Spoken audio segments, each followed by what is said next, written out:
Southside 457. Did you know that the Southside on Lamar is a National Historic Building? This building tells a story. I need a story to connect to with my heart.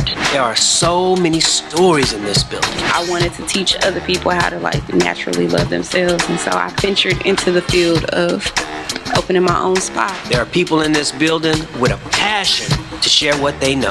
When I share my knowledge and my skills and my gift, I'm serving my purpose. Preachers, teachers, architects, attorneys, engineers, artists of all kinds in this building. What makes this place tick to me and makes it exciting is the combination of so many different kinds of people. It's like a melting pot. It's like a melting pot. 15 years, I've never regretted being here at Southside. Welcome to the Southside 457 podcast. I'm your host, Walter Johnson Jr.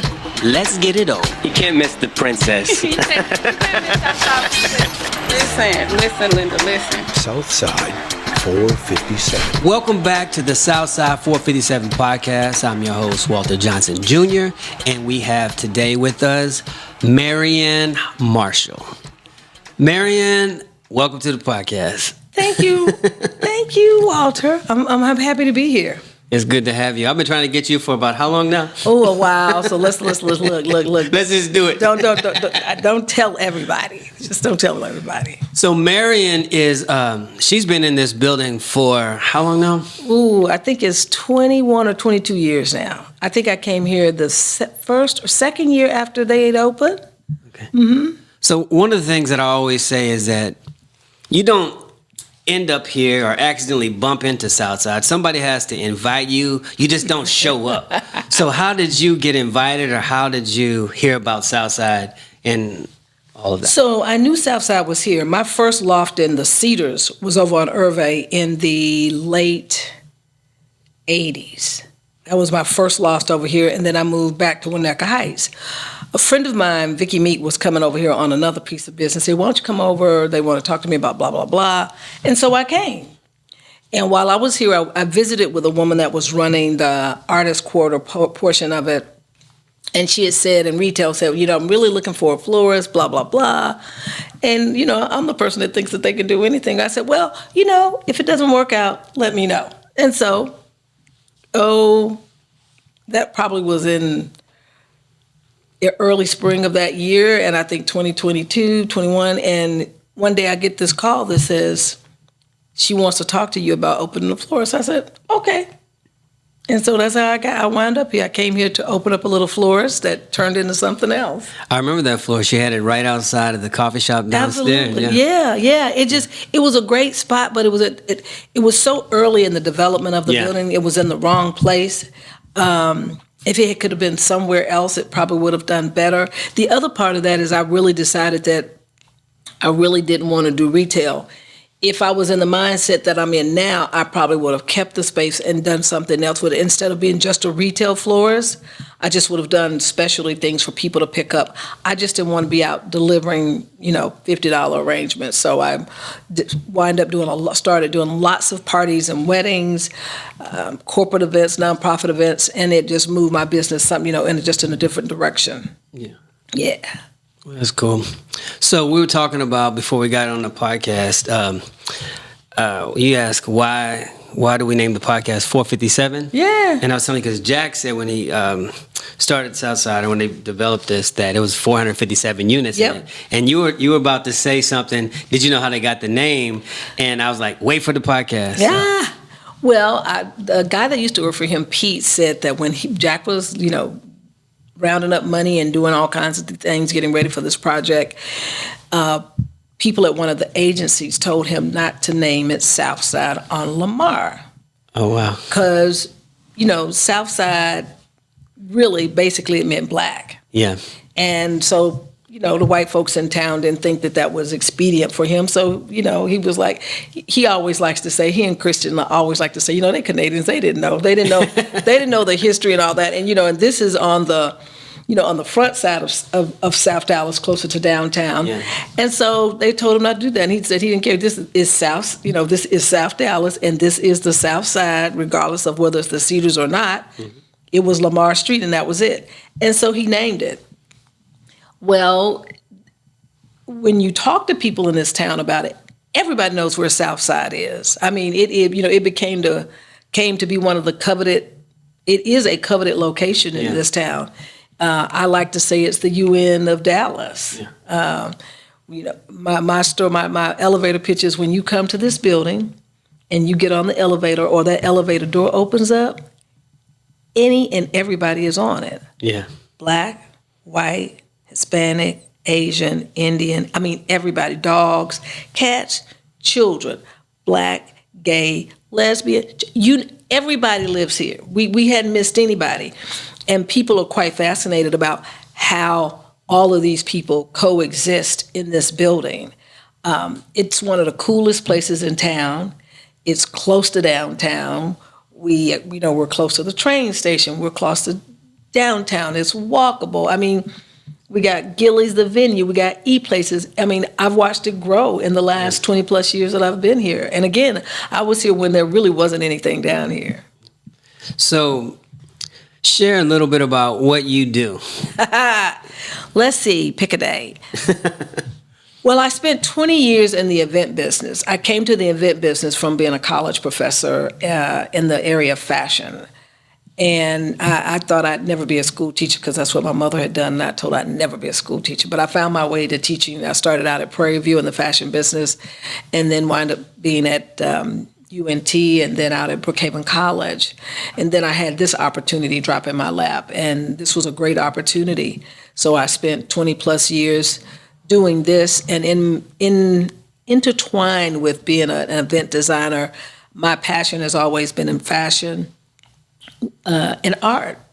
And so I've always spent a lot of time on the art scene, galleries, openings, knowing artists, helping people start small businesses.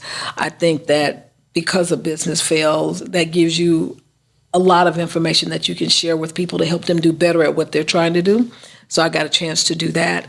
And then in 2017, 17, 18, I was thinking about just winding my business down. And it had grown. I didn't know which direction I wanted it to go. I thought, this is a good time to kind of ease out, and I'll just hold on to some of my retail clients, some of my residential clients, and pick up some weddings every now and again, which I did.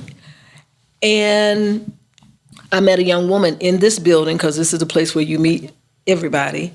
I met a young woman who had started a beauty brand, and she had posted on our portal here and said, "Hey, hold on a second. You said a beauty what? Beauty brand. She's a beauty brand. Adjoa Beauty, and her name is Julian Otto.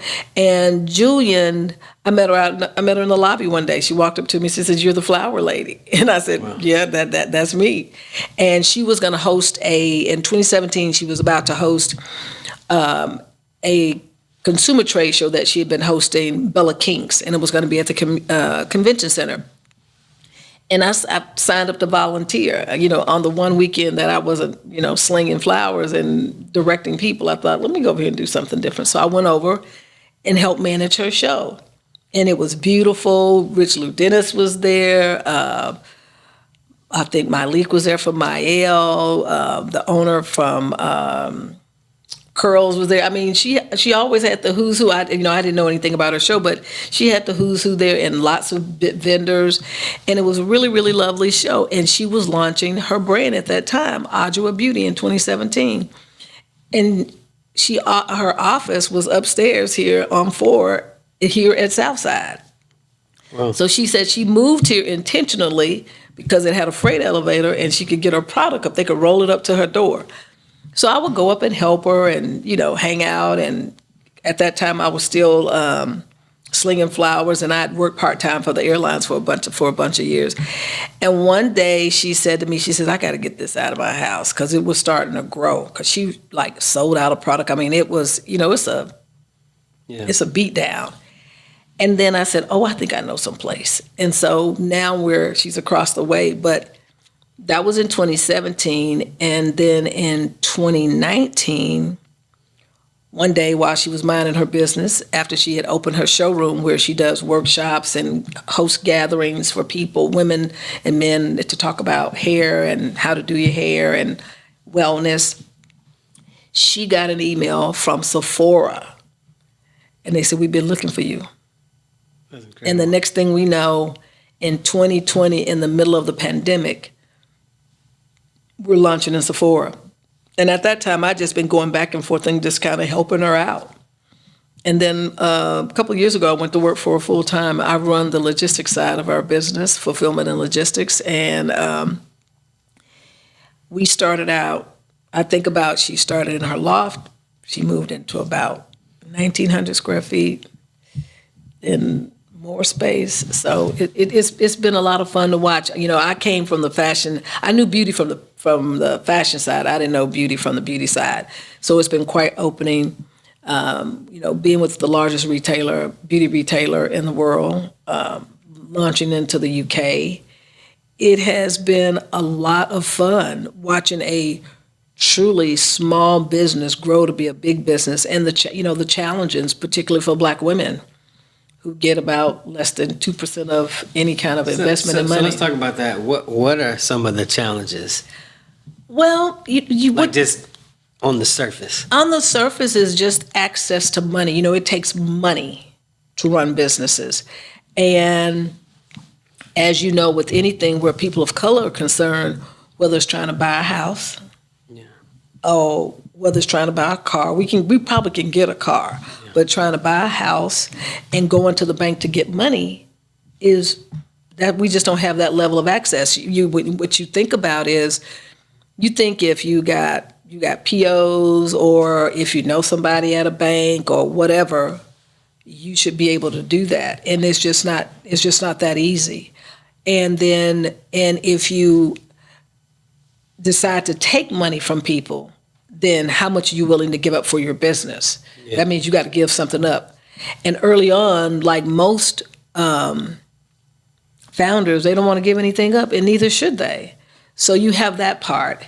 And then you have from venture, where you see a bunch of people rallying around businesses. You see it all the time with usually unbrown businesses.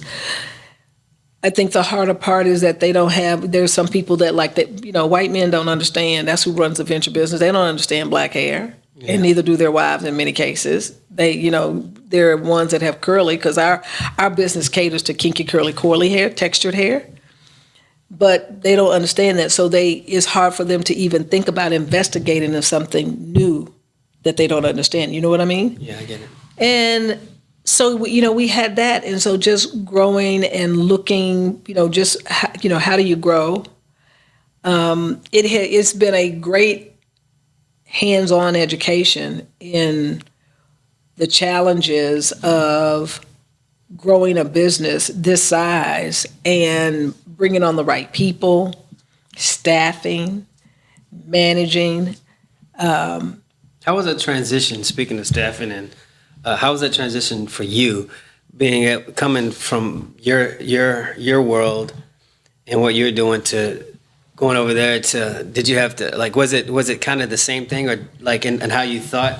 It's kind of the same. Did you have to shift? Well, what's great about it really is transference of skills. Mm-hmm. I organize things for a living. I tell people my desk is a mess, but the things I put out, they're beautiful. It is the transference of skills, so the organization part, but I had to learn a lot about beauty products, storage, people that we hired, making sure that they were properly trained, the kinds of, we shipped a lot. So So do y'all manufacture here? We don't manufacture here. We manufacture in Chicago. And then they ship it. And then they ship it here, and we store it, and then we ship it out. Yeah, we distribute from here. We're the distributing location. So, again, you got all these moving parts all the time, orders coming in, this person wants this thing. And so learning that part, it was one thing when we were just shipping customer orders, but then it changed as we, grew into Sephora and shipping retail orders. It is probably one of the most rewarding things that I've ever done, not without its challenges. To be a part of something that you know is going to be great. And it's very hard, I think, for particularly women-owned businesses, but, to have people that are going to stand by you through thick and thin, and a team of people that's going to make, move this process along because they can see the bigger picture. And again, it truly is a money game. It really is about producing products, selling, and taking that money and investing it back in your business. And now, at this point where we are, that's where we're hopefully we're about to have some new launches. But I think the bigger issue is just for, if you look at women-owned business, Black women-owned business across the board, I think they'll tell you pretty much the same thing. It's just sometimes it's really a dogfight and a challenge. So people who are listening that want to start their own business, and they may have ideas to do beauty products or any kind of products or whatever. What advice would you give somebody that are wanting to start their business, and whether they have access to capital or not access to capital? What would you say do first? And this is what you do on the ground floor. Do your homework. What I find about people in general, whether they're starting a retail business, whether they're artists or anything else, people don't like the homework part. They want to get to the fun part. They want to make the product. She is a teacher. She said, do the homework. That's what teachers tell you. They tell you to do the homework. That's right. Do your homework. Do your research. And, in this day and age, I tell people, I remember when I got ready to start this flower business, it's so funny. I think about how the internet has grown in 20 plus years. I remember going to the library to find a book about starting a florist, and then I went and took some classes, right? And I think about now, everything is in the palm of your hand, and most people don't want to do their homework. Most people don't want to write plans. Most people don't want to go and talk to people. Most people don't, they don't want to, that P&L, that profit and loss statement and all those things that these people that you want them to give you money for, all those things matter. And also making sure that your business, if you decide that you are going to go down that road, that your business is set up properly in the very beginning. And as you grow it, if somebody was coming to give you $1 million, you're set up to take it. You could open up your books and people could look at it and they could get the information, or you could provide them with the information that they need. And a lot of people can't do that. And then they become very angry with people because they can't do X, Y, and Z. And even when you do that, that doesn't mean that somebody is going to necessarily give you money. They have a whole bunch of questions. When you're taking folks' money, they have a lot of questions. They got a lot of questions. Taking folks' money. That's what I say. When you taking folks' money, whether it's the investment firm that has, $1 billion, or whether it's somebody that has an individual that has $50,000 they want to give you. So do your homework. That's number one. What's number two? Do your research, and then write the plan. Write the plan. Read the plan. And you can do it in concert with everything, but you have to do that and set it up. If you look, you got friends. You want an accountant. You want a lawyer. You want those people so that you can make sure if you're going to start an LLC, how am I setting this up? What am I using? Am I going to use QuickBooks? How am I doing that? How am I going to take money? Do I have a bank account? Is the bank account for the business, or is it going to my personal account? What are you doing? Yeah. Set the business up right. And because many times people don't want to do that, they find themselves in trouble. So I'll give you my best example. During COVID, when people were getting money, PPP money, there were a lot of people that could not apply for that money because they didn't have their books set up right. They were not set up properly, so they weren't able to do that. And so I'm telling you, there are so many tools out here now that will allow you to make your life easier in setting up your business and just all kinds of things. And talk to people, talk to other people that have businesses. Dallas has the Dallas Entrepreneurial Center. There's one down south. SBA, they got, what's the other one? SBA is probably one of the most underused resources in town. And they're giving a lot of money away. And nobody wants to go talk to them. I have some friends, some young men that I know that were struggling, and they do all kinds of, event kinds of things. You name it. They are, what's the word? I'll get to it in a minute. But anyway, they went over there and found somebody who helped them. They got their first round of money to buy more equipment, and so they could hire a person, design a person in-house. Last year, they needed more space. They went back to the SBA, and they were able to get another loan. Now they're in 30,000 square feet in a building that they own. And so, again, it's one of the most underutilized resources. And in our neighborhood right here in the Cedars, the SBA is right down here at the end of the street over here on Corinth and Ackerd. And when I talk to people about it, most people have not gone over there to investigate. What's it called? The Bill J. Priest Center, which is attached to the Dallas County Community College. And that's the other thing, is that we're fortunate to have a community college system there is not one that's not close to someone in this town. I think there's 7 schools. El Centro being downtown, and then they have them all around the edge of the city, and they all have small business courses. So a person that wants to start a business just doesn't have any excuse to do well, or at least go and get some information so that they can set their businesses up for success. Okay. Well, you heard it from Marion Marshall. Please. I'm just telling you this. You're talking to a person who has had several small ventures.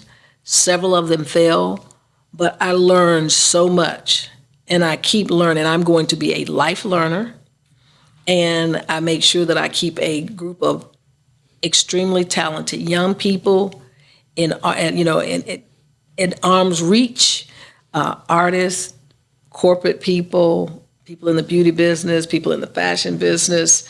I've been able to do that. I have a little collective of artists, all kinds of folks. And just to watch them, it's about 13 of them, and they've built this little ecosystem. And that money rotates when they have projects in that little circle. And that's what I wanted it to do. Oh, that's cool. So, yeah. So just, do your homework. So in closing, what's your vision, or what do you see the future for Southside, or this area in Southside? Yeah. What I think is, what my hope is that, one, I hope that our Artist Quarter area becomes more vibrant, that it really is a place where it becomes a part of, that it becomes a destination place for people that come to this town, so that they can come to our Artist Quarter, which is located on the first floor, to see artists working, selling art, maybe some small retail. That's my first thing. At the neighborhood at large, I'm hoping that we're going to see more retail come along, and grocery store. Look, a grocery store. It's amazing. All over this town, they build neighborhoods, no grocery store shows up. Yes. So, something larger than what we have in the building already. We're fortunate that we actually have a market. market. If we didn't have a market, we'd really be in trouble. But we have a market. Thank you, market. Yeah, really. Thank you, market. Urban market. Glad market. Look, you got a grocery store, a coffee shop, you got a dry cleaners. We got more than most people, Right. But what I'd like to see is hopefully have more restaurants, more businesses. I'm watching more retail come gradually. I really want it to be a cross between a Bishop Arts and a Deep Ellum. Not as many bars, but just a combination of those things, and well curated for our neighborhood. With the amount of growth that we're seeing in housing, something's going to have to give. So hopefully we'll get to see in the next, from this year to 10 years, that we'll see a lot more of that. I told people when I moved here, when I lived over in the late 80s, people said, "Oh, it's up and coming." I said, "It's been up and coming for the last 30 years. What are you talking? What do you mean?" So yeah, I'm looking forward to that, and looking forward to being a part of that. So anything you want to say before we sign off? Southside, a great place to live, work. You heard it. Thank you for taking time out of your day, Miss Marion, and coming down here. Well, to anything for you, doll. Thank you. Stay tuned for the next podcast. We'll see you soon. Southside 457.